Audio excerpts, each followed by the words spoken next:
Chapter 1. A Visitor and a Village Secret. Jessica Fletcher had come to St Mary Mead intending nothing more adventurous than a fortnight's peace among old friends and hollyhocks. The Hampshire village, with its stone-capped wells and neatly thatched cottages, had long been favoured by artists in search of timeless England. Yet Jessica felt its true charm lay in the shy good mornings exchanged over privet hedges and the soft clop of the milk cart at dawn. She had accepted Miss Jane Marple's invitation with gratitude.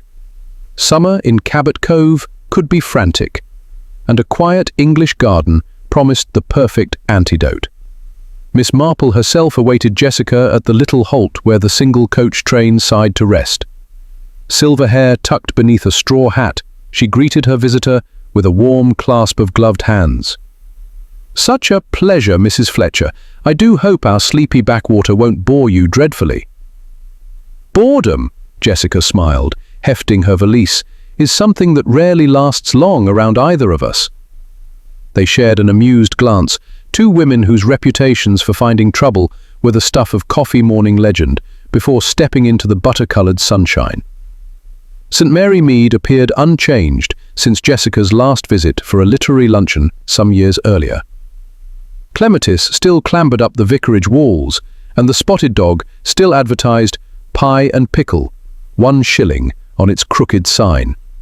Yet beneath the postcard prettiness, Jessica sensed an almost imperceptible tension. Curtains twitched as she passed. Two shopkeepers broke off their conversation the moment Miss Marple approached. "It started with a flower, you see," Miss Marple murmured, guiding Jessica along the gravel path to her cottage. "A white rose, withered, dreadfully withered, found on the windowsill of Mr. Harold Symington's study 3 mornings ago. A silly prank, everyone thought, until yesterday." "Something else happened?" Miss Marple nodded. Mr. Symington was discovered dead at his desk just after luncheon, the self-same rose clutched in his hand. "The doctor insists it was his weak heart. Yet you wonder," Jessica finished gently. "Quite." A faint crease appeared between Miss Marple's brows. "Harold was healthy enough to win the bowls tournament last month. One does not collapse mid-letter without reason." Mid-letter. Miss Marple's blue eyes brightened. He had been writing to his niece Celia. Only the first line, "My dear girl, all is not well," and then nothing. A chill breeze teased the lavender bushes as they reached the gate of Danemead Cottage. At the threshold, a tabby cat regarded them with bored disapproval, tail flicking like a metronome. Inside, the parlour smelt comfortingly of lemon polish and old books, but Jessica noticed an uncharacteristic disorder. A stack of parish newsletters, the London Times folded to the obituaries, and a single envelope marked simply for J. Miss Marple caught her guest's glance and coloured slightly. "It arrived this morning by hand, no sender." She offered the envelope. "I haven't opened it." Jessica hesitated only a moment before sliding a finger beneath the flap. Inside lay a pressed white rose, petals browned at the tips, and a note in precise old-fashioned copperplate. "The first faded, the next will bleed. Leave the past undisturbed, or the flowers will fall again." No signature, no hint of the messenger. Jessica raised her eyes. "That's a threat." Miss Marple's reply was calm but firm. "Or a warning." News of Harold Symington's death had spread quickly, and by tea-time the village was awash with speculation. In the Spotted Dog, labourers whispered that Symington's will named a mysterious beneficiary. In the post office, Miss Hartnell insisted she'd seen a stranger lurking by the churchyard yews at dawn. Jessica, strolling the high street with notebook discreetly tucked beneath her cardigan sleeve, made mental note of each rumour, knowing well how truth and gossip waltzed together in such places. The Symington residence, Rosebery House, stood at the far end of the lane, half hidden behind an ivy-draped wall. Its gate was ajar, curiosity tugged. Jessica pressed lightly and stepped into a garden whose beauty had an oddly forlorn air. Beds of velvety hybrid teas bordering a gravel walk, yet every blossom nodded, drooping, as though neglected overnight. Kneeling, she touched a fallen petal. Its edges were not browned, but crimson-streaked, as if brushed by ink, or was it something darker? A soft cough made her start. Inspector Lawrence Forbes, tall and sandy-haired, emerged from behind a clipped yew. "Mrs. Fletcher, isn't it?" Inspector Forbes, County Constabulary, I understand you're visiting Miss Marple. Indeed. And you're investigating Mr. Symington's death. He gave a wry smile. Officially, it's still death by misadventure. Unofficially, I dislike loose ends. Heart attacks don't lay wilting roses on windowsills. Jessica indicated the petal in her palm. This looks almost fresh, yet the garden seems untended. Was Harold a keen gardener? His pride and joy, Forbes said. Won medals at Chelsea. Odd that things should decline so quickly. He squinted at the petal. Is that paint? Jessica touched it to her handkerchief. A faint pink smear appeared. Watercolor pigment, I think. Someone wanted it to resemble blood without risking the real thing. Forbes's expression sharpened, but footsteps on gravel interrupted. A young woman in a dove-grey morning frock approached, eyes reddened, yet defiant. I'm Celia Langford, she said, voice steady despite her grief. Are you here to pry like the rest? Not pry, Miss Langford, Jessica replied softly. To understand, your uncle's passing troubles many of us. Celia's gaze flicked to the petal. He hated red roses. Aunt Agnes died pruning them. Ever since he grew only whites. Her jaw heightened. Someone wanted to torment him. Did he mention receiving threats? Celia hesitated, then shook her head. Only bad dreams. A rustle of skirts drew their attention to the veranda, where a slender, steel-haired housekeeper watched. Mrs. Emmeline Patch bore the mien of a woman who had seen too much and spoken too little. The housekeeper's eyes met Jessica's, widened fractionally at the sight of the petal, and darted away. Another loose end, Jessica thought. Dusk settled over St Mary Mead with deceptive serenity. Swallows dipped across lilac-tinged skies while cottage windows glowed amber. Miss Marple's parlour was filled with lamplight, teacups and speculation. Inspector Forbes had joined them, hoping, perhaps, that two amateur sleuths might sharpen his own instincts. We have motive aplenty, he summarized, ticking points off on long fingers. Symington's new will, nobody's seen it but the solicitor. Celia inherits the house, yet Patch gains a pension. Gossip claims Harold meant to expose financial irregularities at the parish welfare fund. Vicar Clement is twitchy as a hare. And then there's that blasted rose. Jessica sipped her Earl Grey. The note mentions the next will bleed. Symbolic escalation. If Harold's rose was merely withered, might the next victim receive a red one? Miss Marple nodded. Precisely. White for innocence decayed, red for blood spilled. A very literary progression. Forbes leaned back. So we expect another death? Jessica met his gaze. I'm afraid we must do better than expect, Inspector. We must prevent. The clock on the mantel chimed 8. Outside, a night breeze stirred the garden, carrying the faintest scent of roses, sweet, almost cloying, and underscored by something acrid like turpentine. Jessica rose, a sudden resolve in her eyes. Miss Marple, have you any white roses in bloom? A few climbers by the trellis. Then I'd like to examine them. Tonight. She glanced at Forbes. And I shall need your torch, Inspector. If someone is substituting flowers to frighten people, the evidence may lie not in a drawing room, but beneath the moonlight. Forbes retrieved his flashlight. You think the killer planted the withered bloom? Or exchanged it? Jessica smiled, keen and calm. Gardeners work in daylight. Murderers, I've found, prefer shadows. They stepped into the velvet dark, 3 silhouettes against the lamplit window. Somewhere in the village a dog barked, then fell silent, and as the beam of Forbes's torch swept across the trellis, Jessica felt that unmistakable tremor of approaching truth, the sense that in St Mary Mead the roses were only beginning to whisper their deadly tale. Chapter 2. The Second Rose. The moon had risen full above the hedgerows, casting silver across the garden behind Danemead Cottage. Jessica stood with Inspector Forbes and Miss Marple by the trellis where the white climbers bloomed. Their petals, pure and full under the torch's steady beam, looked innocent enough, except that one bud near the base drooped, its stem browning. Jessica knelt. This rose has been cut and reattached. She traced her finger along a faint mark. Glue. Someone removed it, then stuck it back on. Miss Marple murmured. A substitution, then? But why here? Jessica stood, wiping her hands. Because someone wanted to give us a message. The first was withered, the second, this one, was tampered with. They're leaving warnings in stages. Forbes paced, frowning. We need to find out who's been in the garden, who has access. Jessica said, and more than that, who knows the language of flowers? By morning, Jessica had drawn up a list of those most connected to Harold Symington. Celia Langford, his niece and sole living relative, who had arrived just days before the death.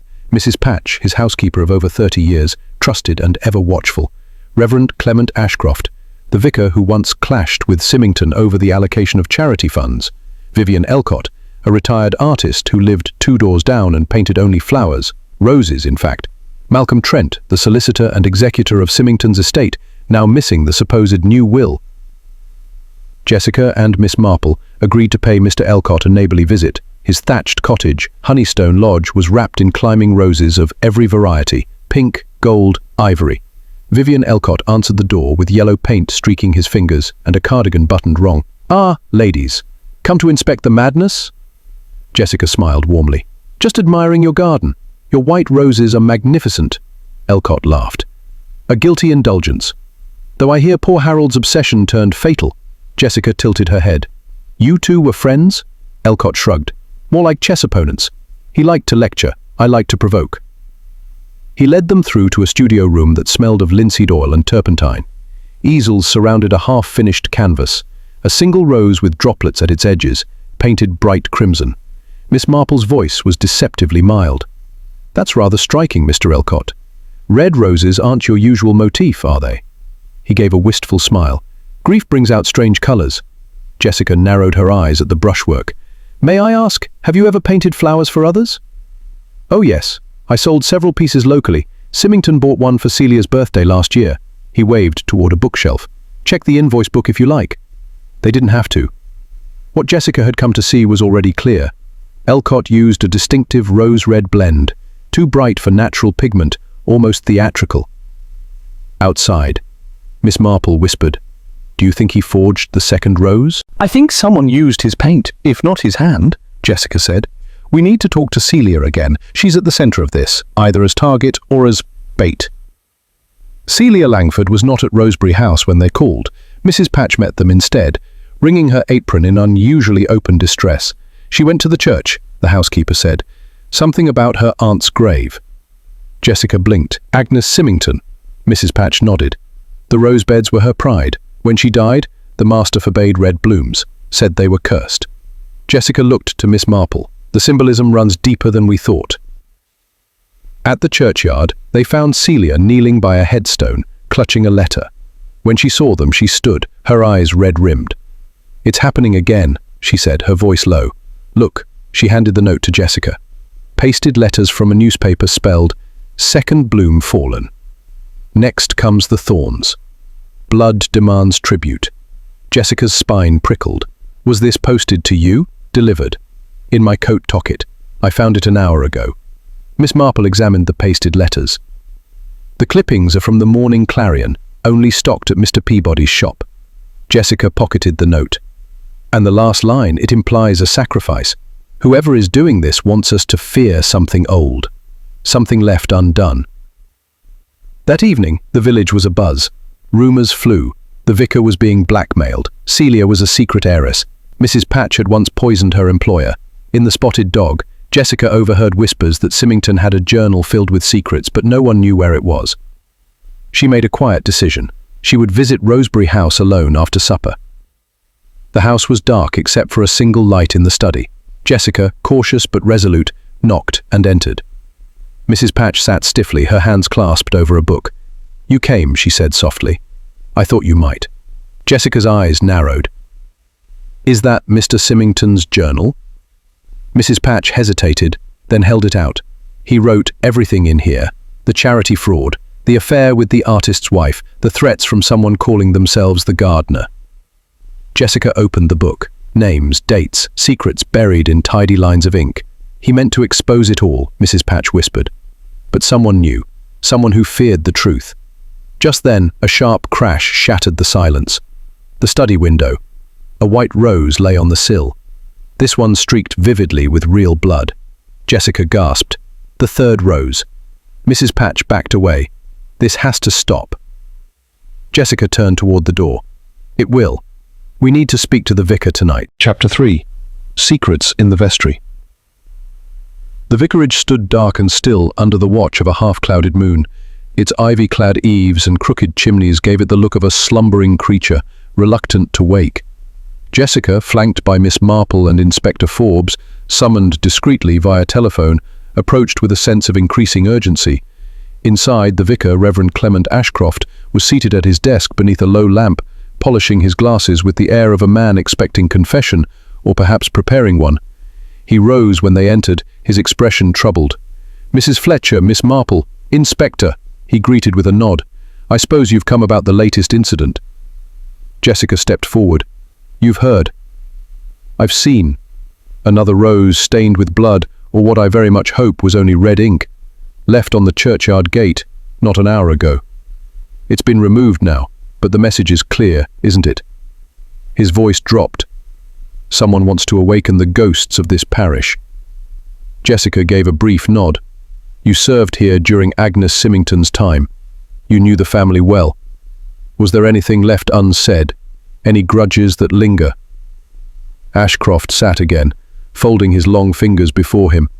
Agnes's death was sudden, a fall while pruning, nothing sinister at the time, but Harold never accepted it. He withdrew from everyone after that, gave up church counsel, refused confession, even accused one of our parishioners of theft.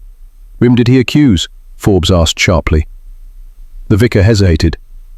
"Mrs. Patch." Jessica exchanged a look with Miss Marple. "Did she steal?" "No." Ashcroft rubbed his brow. "He imagined things. Said she was hiding letters from Agnes. I checked. There was no evidence, just his grief." Miss Marple interjected gently. "Did Harold believe Agnes's death was more than an accident?" Ashcroft swallowed. "Yes. He thought it was a warning, that someone had wanted her silenced, but his health was already failing. I believed it was paranoia." He paused, eyes on the low-burning lamp. "Now I'm not so sure." Jessica leaned forward. "And this gardener, have you ever heard the name before?" The vicar stiffened. "Only once. About a year ago, Harold came to me in great agitation. He said a letter had been delivered under his door. It read only, 'The roots run deep, prune wisely.' He burned it, of course. I didn't take it seriously now." There was a soft knock at the door. Forbes turned instantly, but Ashcroft raised a calming hand. "That will be Mrs. Bridley, the housekeeper. I asked her to prepare tea." Instead, it was Celia Langford, pale, wide-eyed and trembling with a paper clutched in her hand.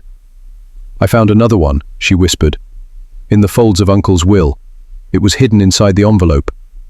Jessica took it and read aloud.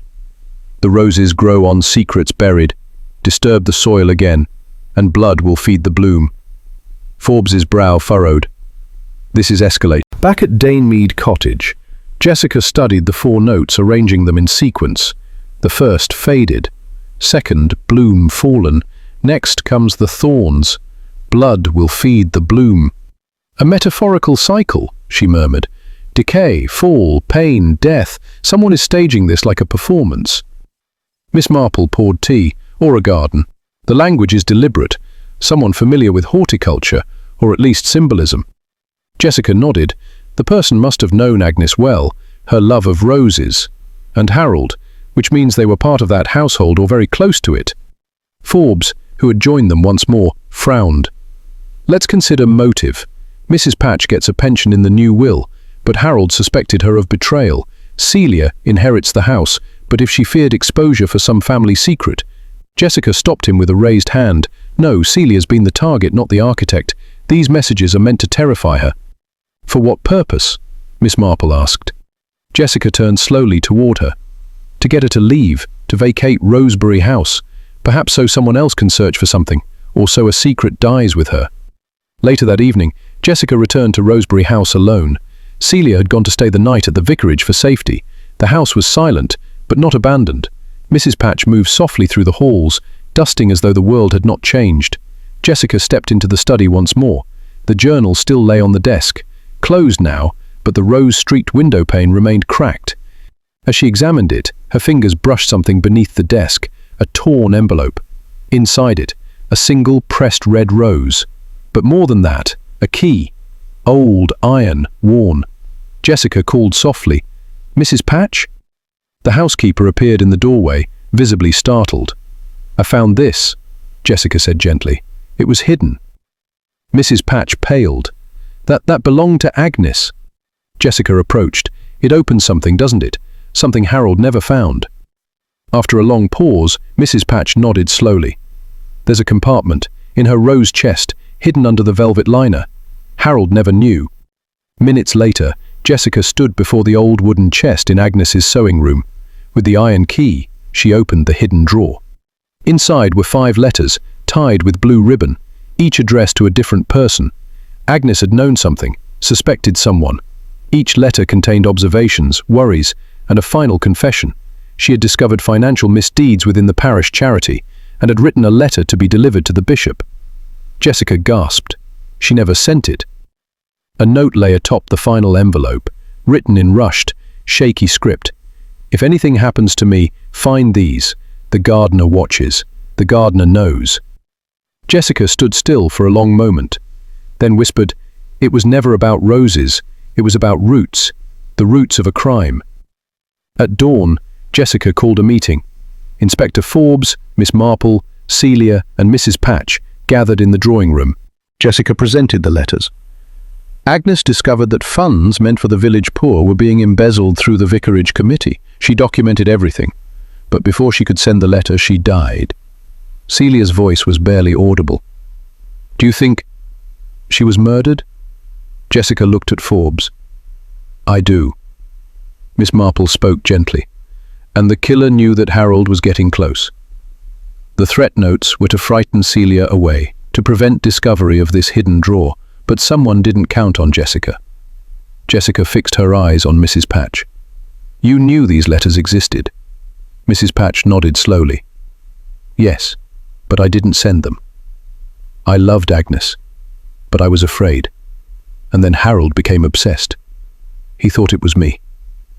I tried to protect the house, protect Celia." Jessica turned to Forbes. "But the person who profited most from the charity fraud was Reverend Ashcroft." Chapter 4. The Vicar's Thorn. It was not yet 8 when Jessica Fletcher and Inspector Forbes stood again before the tall arched door of the vicarage. A heavy mist blanketed the village, muffling footsteps and curling like smoke around lampposts. Somewhere nearby, a cockerel crowed, but the day's calm felt deceptive, as if St Mary Mead itself were holding its breath. Forbes knocked once. The door opened almost instantly. Reverend Ashcroft appeared calm, composed, and robed for morning prayers. "Mrs. Fletcher, Inspector. I didn't expect company at this hour." Jessica stepped inside. "I believe we should speak plainly, Reverend." He blinked. "About what, precisely?" Jessica held out the letters, now in a clear plastic folder. These were found hidden in Agnes Symington's chest. She had documented irregularities in the parish welfare accounts, monies allocated but never reaching their recipients. Her final letter was addressed to the bishop. Ashcroft paled.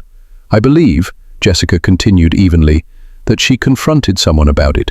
That someone tried to frighten her, and when that didn't work, she suffered a fall in the garden." He recovered quickly. "A tragic accident. You cannot—" Jessica cut him off. "No, but combined with these letters, and the recent threats, staged rose symbolism, forged notes, it's clear someone with a deep knowledge of both language and guilt is trying to bury this for good."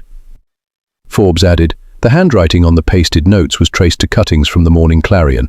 The only subscriber in the village is the vicarage." Ashcroft's lips parted, but no sound came. His shoulders sank. Jessica spoke more gently now. "You were in charge of the charity fund. You had every opportunity. Agnes found out. Harold found traces. Someone who called themselves the gardener sent warnings. Was it you, or someone you protected?" Ashcroft's eyes flicked toward the hallway. Jessica followed his gaze, and there, at the end, stood a boy, 17, maybe, pale, wiry, with nervous hands and a clerical collar, a shade too big for his neck. "Evan," Ashcroft whispered. The boy didn't run.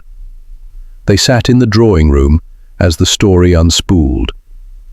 Evan Bridley, the vicar's godson, orphaned 5 years earlier, brought into the vicarage as an act of Christian kindness. But the truth was less noble. Ashcroft leaned forward, hands trembling. He found the ledgers, saw what I'd done, threatened to expose me. I begged him not to. Jessica said nothing, let him speak. I tried to fix it, restore what I'd taken, but Harold became suspicious. Then Agnes's old notes surfaced. Evan panicked. Evan's voice was quiet, but clear. I wrote the threats. I placed the roses. Miss Marple, seated beside them with quiet grace, finally spoke. That was the real mistake. It humanized the monster. The others were theatrical. The last was personal. Jessica nodded. Which is how I knew it wasn't done to scare us anymore. It was regret, a confession in disguise. Forbes took Evan into custody, but with a heavy heart. No formal charge yet, he assured Jessica later. Though the fraud is another matter, the Crown will decide. Ashcroft had already resigned. The parish would elect a new warden. Rosebery House would pass fully to Celia, free of shadows. That evening, the air in St Mary Mead seemed lighter. The roses in Miss Marple's garden opened wider. Jessica sat on the bench beneath the trellis, cup of tea in hand, as her friend joined her. "You unravelled it beautifully," Miss Marple said. Jessica smiled faintly. "No, we did. You followed the scent of the flowers, I followed the language." "There's one thing I still wonder," Miss Marple mused. "Why roses?" Jessica glanced toward the sky, now dusted with stars. "Because they remind us that beauty and pain grow on the same stem, that even something loved can draw blood." Chapter 5. The Widow's Watch. 2 days had passed since the scandal broke. The church bells chimed with unusual solemnity that Sunday morning, as if tolling for something other than service. Jessica Fletcher, dressed in a modest dove-grey coat, walked with Miss Marple along the cobbled path to St Mary Mead's little parish church. "I must admit," Jessica said softly, "I expected the village to feel lighter, but instead, it seems everyone is waiting." Miss Marple's expression was thoughtful. "That's because we've resolved only the surface matter. Ashcroft's fraud, Evan's theatrics, yes, they're tied to the threats, but Harold's death still troubles them. You see, Jessica, it wasn't just bad timing." Jessica nodded slowly. "You're thinking what I'm thinking." Miss Marple gave a wry smile. "That the withered rose may have been more than symbolic." They entered the church, where organ music trickled from the loft and incense lingered in the air. At the front pew sat Celia Langford, posture upright but eyes distant. Behind her, 3 villagers whispered behind hymnals. Jessica noted them with precision. Mrs. Hartnell, the gossip, Leonard Peake, the undertaker, and Violet Peake, Harold's widow. Jessica leaned toward Miss Marple. Violet Peake wasn't mentioned in any of Harold's correspondence, but he paid for her husband's funeral 10 years ago. "Out of guilt," Miss Marple said softly. "Or obligation?" Jessica turned sharply. "You think there was something between them?" "Once," Miss Marple replied, "long before Agnes." After the service, Jessica approached Celia. "May we walk for a moment?" They strolled toward the back gardens of the church. Bees hummed lazily near the roses. "Miss Langford," Jessica said gently, "did your uncle ever mention Violet Peake to you?" Celia hesitated. "Only once. He said she had a kind soul and a dangerous one. I thought he was being poetic." Jessica pressed. "Did Violet ever visit the house?" "Never that I saw, but Uncle often sent flowers to her door." White ones? Celia nodded. Jessica and Miss Marple exchanged a look. They visited Violet Peak that afternoon. Her cottage sat on the edge of the village, half obscured by hawthorn and shadow. The curtains were drawn, though the front garden was tidy. Violet answered in a faded cardigan, face tight. "I've said all I wish to." Jessica was unfazed. "We understand you were close to Mr. Symington. We don't mean to intrude, only to clarify something that may affect his legacy." At the name, Violet's fingers twitched. "Legacy? You mean shame? He spent his final years running from the truth." Jessica tilted her head. "Yet he sent you roses." "Guilt," Violet snapped, "and vanity. Men don't like to die forgotten." "Did you put the withered rose on his windowsill?" Jessica asked gently. Violet's face flushed. No, but I saw someone do it, early that morning." Jessica stilled. "Who?" Violet hesitated, then Mrs. Patch. That evening, Jessica returned to St Mead cottage in a flurry of unease. Mrs. Patch said she'd never gone into Harold's study that day, she told Miss Marple. Miss Marple was serene. "And Violet has little reason to lie now. Not for revenge nor gain." Jessica stood. "Then we confront her." At Rosebery House, Mrs. Patch was pruning faded blooms in the twilight. She turned at their approach. "Is something wrong?" Jessica stepped forward. "You left a rose on Harold's window the day he died." Mrs. Patch went still. "How?" "Violet Peak saw you." "We know it was you." The housekeeper's lips trembled. It wasn't a threat. It was a promise. He'd asked me to place it. It was to remind him of Agnes. Miss Marple's eyes narrowed. "Except that rose was withered, a sick, dying bloom." Mrs. Patch's voice cracked. "I found it already plucked, in the drawer. He must have chosen it on purpose." Jessica's brow furrowed. "Then why hide it? Why say you weren't there?"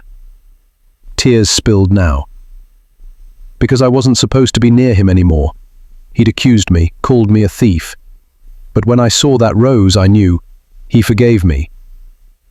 Jessica said nothing for a long moment.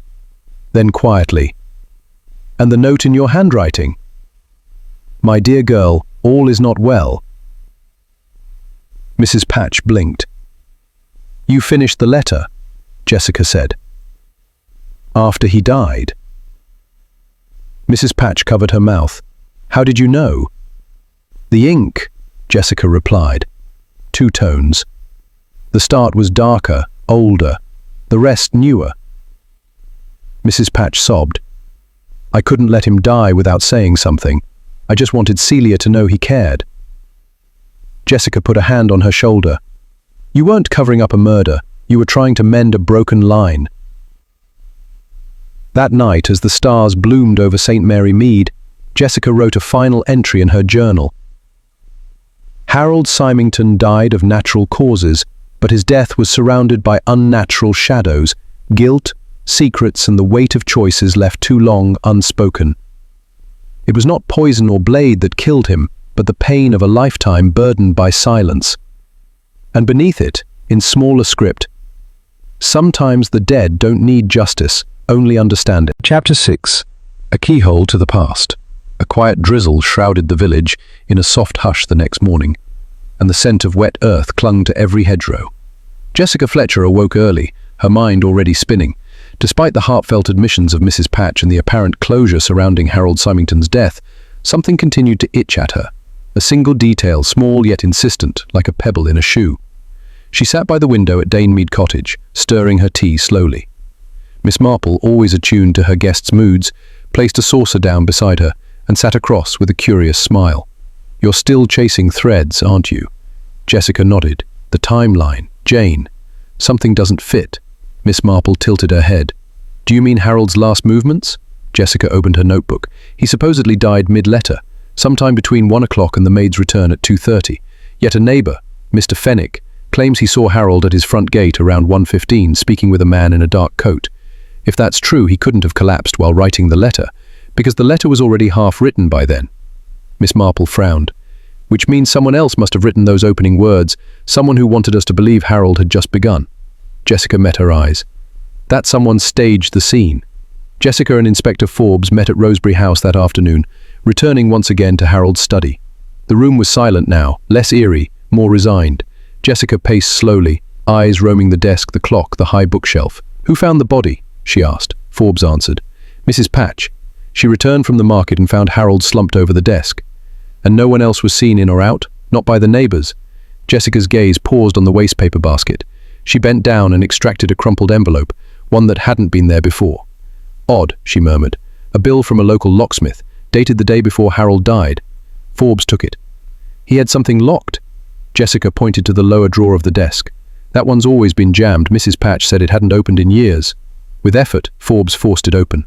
Inside, among brittle old receipts, lay a small velvet pouch, and within it, a signet ring, gold, ornate, engraved with a curious crest, a rose entwined with a key.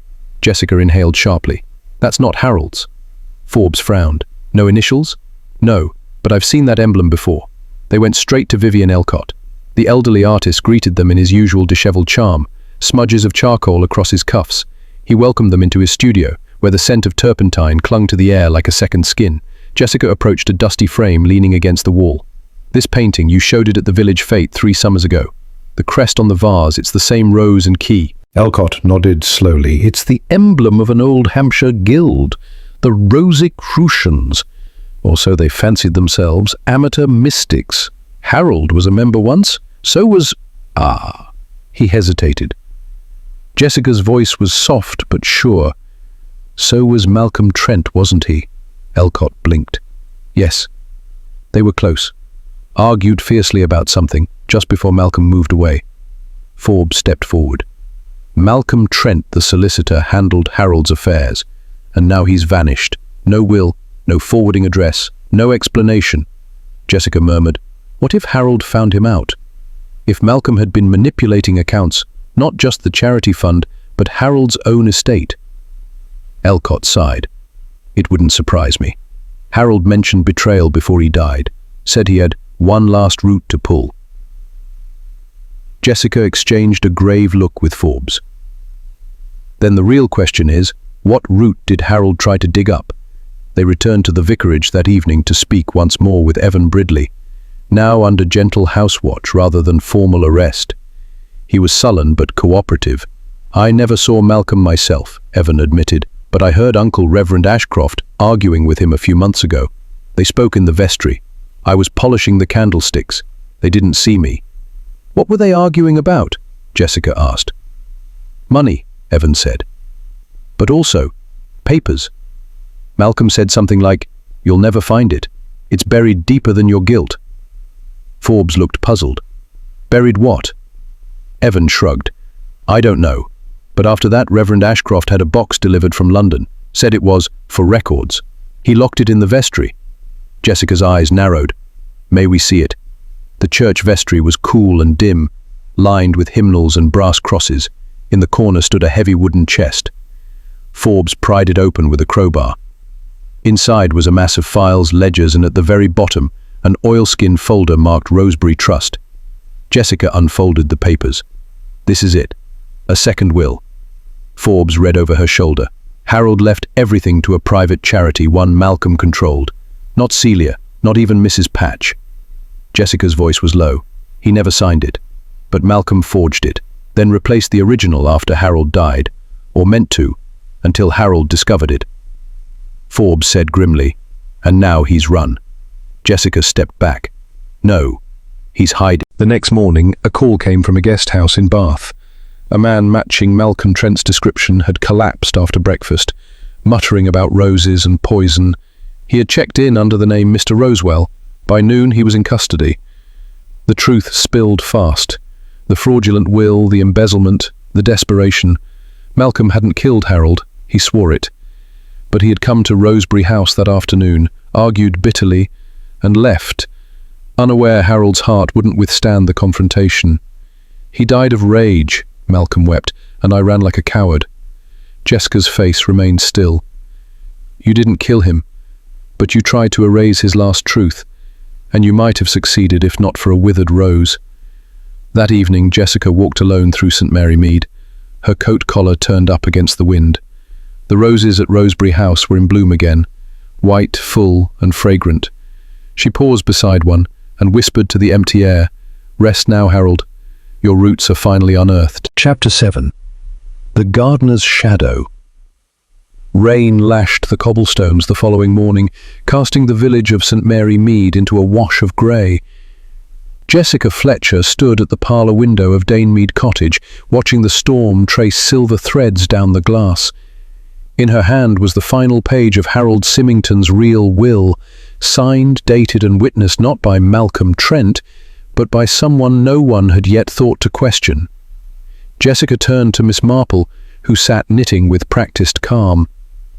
"Jane," she said, "do you recall who helped Harold with his documents when Malcolm was away last spring?" Miss Marple's needles stilled. "Yes, it was Gerald Flack, the parish librarian. He was very proud of knowing legal form." Jessica nodded.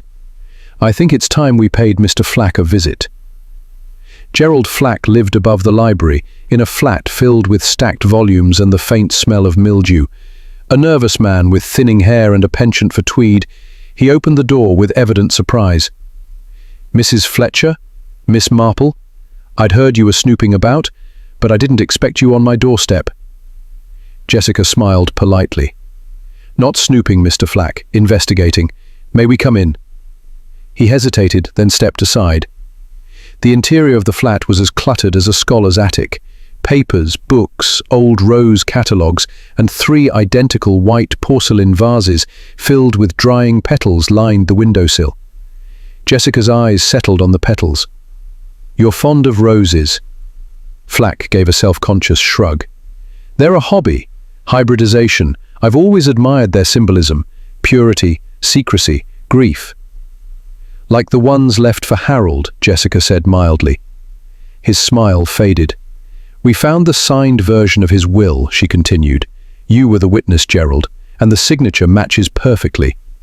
Yet Malcolm presented a different version, unsigned, unregistered." Flack stepped back. I didn't know anything about that." "Didn't you?" Jessica walked slowly toward the vases. "Because you and Harold were close once, until he withdrew from village affairs. Did that rejection sting?" Flack's face twitched. "You'd built the archive together," Jessica continued. "You advised him on everything. Then he stopped calling, ignored your letters, removed you from the garden club." Miss Marple's voice, gentle but firm, added, "And when you found out he was writing a will that gave everything to the parish, you saw a final insult." Flack's hands balled into fists. "He dismissed me like a gardener dismisses a weed, after all I did for him." Jessica's tone sharpened. "So you used the image of the gardener, the roses, the hidden notes, to terrify Celia, discredit Mrs. Patch, and cover for Malcolm's fraud, but you didn't expect Harold to die of his own accord." "No," Flack hissed. "He wasn't supposed to die." Jessica stepped closer. "So you crept in the morning he died, replaced the fresh rose with the withered one, left the note on the windowsill, you even finished the letter to make it appear he died mid-sentence." Flack's eyes were wide now. "You can't prove I did." But Jessica reached into her bag and withdrew a page, an archived copy of a gardening article published under the pseudonym R. Gardner. Its language matched the threats exactly, phrases like "the roots run deep" and "prune wisely." Jessica said, "You wrote this, and the library holds the only surviving print copy. You forgot that detail, Mr. Flack." Flack staggered into his armchair, the weight of the truth buckling his knees. "I didn't kill him," he whispered. "No," Jessica said quietly, "but you helped bury him long before his heart gave out." Later that day, Inspector Forbes arrived to make the formal arrest. Gerald Flack was charged with forgery, fraud and obstruction of justice. Malcolm Trent, already in custody, now faced additional charges, with Flack's statement tying him to the embezzlement. Mrs. Patch, at last exonerated, stood beside Jessica in the garden of Rosebery House. The roses, freshly trimmed, seemed to lean gently in the breeze. "I never suspected Gerald," she murmured. "He seemed lonely." Jessica nodded. Loneliness breeds the most dangerous resentment. Not hatred, not rage, but that slow, creeping belief that you've been forgotten. "And yet," Mrs. Patch said, brushing a hand over a white bloom, "Harold remembered Agnes until the end. And now people will remember him too, for the truth." At the church that evening, a quiet vigil was held. The villagers gathered with lanterns, each placing a white rose on the steps. Miss Marple and Jessica stood side by side, their expressions soft, reflective. "You know," Miss Marple said with a small smile, "for a holiday, this turned rather eventful." Jessica laughed lightly. "Well, Jane, when flowers start whispering secrets, I suppose we have to listen." And as they watched the lanterns glow against the stained glass, the mystery of St Mary Mead's withered rose finally bloomed into full understanding. Chapter 8. Full Bloom. A golden haze settled over St Mary Mead as the morning sun broke through the last of the week's rain clouds. The village green glistened, hedgerows sparkled with dew, and Rosebery House stood serene once more, its climbing white roses freshly pruned, no longer tainted by messages of fear. Jessica Fletcher sat beneath the arbour behind St Mead Cottage, pen in hand, journal open across her lap. Her gaze swept the page, yet her mind drifted elsewhere, toward justice, memory, and the truth that blooms quietly once the noise fades. Miss Marple appeared beside her, bearing 2 cups of tea. Jessica took one gratefully. "Jane, do you ever feel, after it's all solved, that you've missed something?" Miss Marple chuckled. "Always. But I find that means we're asking the right questions, especially when the answers feel almost too neat." Jessica nodded slowly. "The pieces fit now." Gerald Flack manipulated the threats and planted false clues to isolate Harold and destroy his reputation. Malcolm Trent committed financial fraud, and Harold, he died of a broken heart, but not without a secret fight to put things right. "And you, my dear," said Miss Marple, "were the only one who saw all the petals." That afternoon, Jessica and Inspector Forbes met once more at the county hall. Celia Langford stood beside them, freshly dressed in soft navy and looking composed, though her hands fidgeted with a silver brooch, a family heirloom. "Are you sure you're comfortable proceeding?" Forbes asked gently. Celia gave a firm nod. "Yes, I want the village to know the truth." Inside the small gathering chamber, local officials, villagers and press gathered as the magistrate reviewed the documents Jessica had uncovered. Harold Symington's authentic will, Agnes's hidden letters, and evidence tying Malcolm Trent and Gerald Flack to their respective crimes. Jessica stood to speak. "Harold Symington died with his name clouded by suspicion. Today we clear that name. He was a man who made mistakes, who pushed people away, but who also tried in his last days to set things right. He exposed financial corruption, wrote a truthful will, and wanted to protect his niece from scandal. Others tried to silence him. They failed." Celia added quietly, "He wasn't perfect, but he loved me, and he loved this village. I think he'd be happy knowing the roses are blooming again." There was soft applause.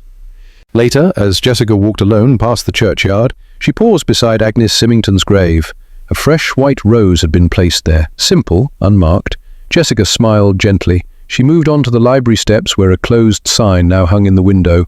Gerald Flack's arrest had shaken the town's sense of trust, but it had also brought an odd calm, as if a weight had lifted from their communal shoulders. Jessica slipped a small envelope beneath the library door. Inside it, a pressed white rose and a single sentence. "Kindness must be planted too, if you want anything worth growing." That evening, Jessica packed her case.